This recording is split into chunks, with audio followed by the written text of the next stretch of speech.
साधूचं निर्याण दिव्य आहे. काही साधू आपल्या निर्याणाच्या काळात देवाच्या मूर्तीत प्रविष्ट होतात. काही साधू आपल्या निर्याणाच्या काळात आपल्या देहाचं पाणी करून टाकतात. काही साधू आपल्या निर्याणाच्या काळात आपल्या देहाची फुलं करून टाकतात.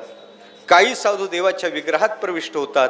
काही साधू देवाच्या कटिप्रदेशात लुप्त होतात. काही साधू देवाच्या चरणात विलीन होतात.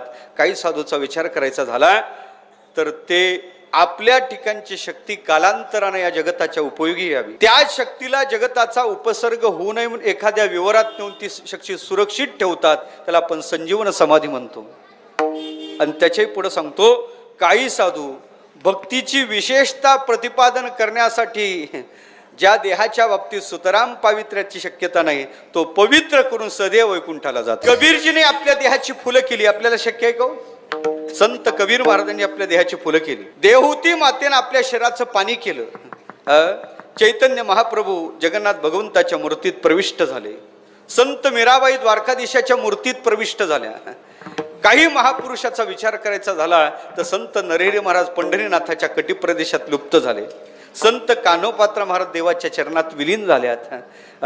आमचे ज्ञानोबाराय निवृत्तीनाथ महाराज ज्यांचे आता संजीवन समाधी उत्सव चालू आहे, ते संत श्री निवृत्ती महाराज वारकरी संप्रदाय ज्यांना निवृत्ती दादा म्हणतो, तर ते खऱ्या अर्थानं पाहायचं झालं तर चेत समाधीला बसलेत. त्याला संजीवन समाधी म्हणतो, अशी समाधी आहे. आणि जगद्गुरु तुकोबारा महाराज सदेह वैकुंठाला जातात. अलौकिक सोहळा आहे. अलौकिक का?